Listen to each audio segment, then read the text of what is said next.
আজ যে ঘটনাটি শেয়ার করব সেটি ফেনী জেলার একটি প্রাইমারি স্কুলকে কেন্দ্র করে। আমি ছোট থাকতে ওই স্কুলটায় পড়েছি।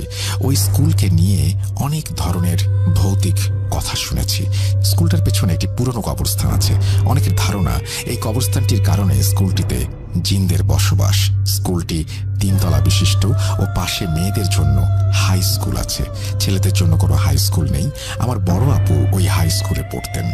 যখন আমি স্কুলে ভর্তি হয়েছিলাম তারপর থেকে স্যার ম্যাডামরা স্কুলের ছাদে যেতে নিষেধ করতেন, কারণ স্কুলের ছাদে নাকি খারাপ কিছু দেখা যায়।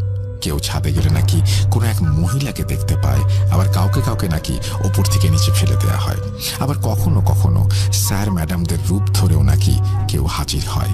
তাই অধিকাংশ দিনই স্কুলের ছাদ তালা দেয়া থাকে। স্যার ম্যাডামরা কোনো কাজে গেলে তখন ছাদের তালা খোলা হয়।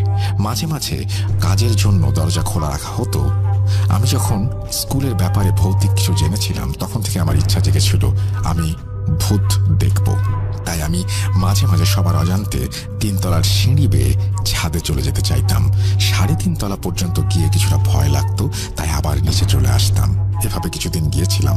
যাই হোক, আমি আমার ঘটনা শেয়ার করছি। আমার ঘটনার সময়কাল 2009।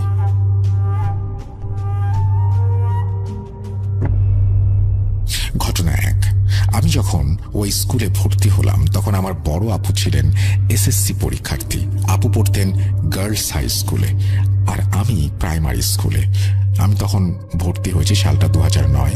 আমার নিজ চোখে ওই স্কুলে এখন পর্যন্ত কোনো কিছু ধরা পড়েনি। আপু স্কুল সম্পর্কে আমাকে বলেছিলেন, তবে আপু আমাকে তার নিজের চোখে দেখা একটি ঘটনা বলেছিলেন। ক্লাস করার আগে আপুরা পিটি করতেন হাই স্কুলের সামনে খোলা মাঠে। মেয়েদের পিটি করতে হলে প্রাইমারি স্কুলটির দিকে ফিরে পিটি করতে হয়। তখন আপু পড়তেন ক্লাস 9-এ। পিটি করতে দাঁড়িয়ে আপু মাঝে মাঝে প্রাইমারি স্কুলের ছাদের দিকে তাকাতেন। তেমনি একদিন পিটির সময় ছাদের দিকে চোখ এলে তিনি দেখতে পান ঘোমটা দেয়া একটি মহিলা ছাদের ওপর এদিক থেকে ওদিক পায়চারি করছে। আপু এটি দেখে চোখ নিচে নামিয়ে ফেলেন। আপু কিছুটা ভয় পান।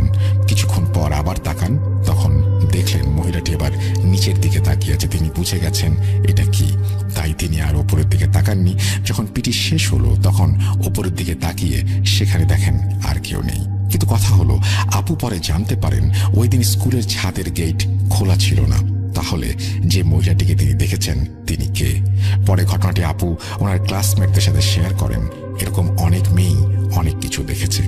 একদিন আমাদের প্রাইমারি স্কুল ছুটি হওয়ার পর সবাই যে যার বাড়িতে চলে যায়।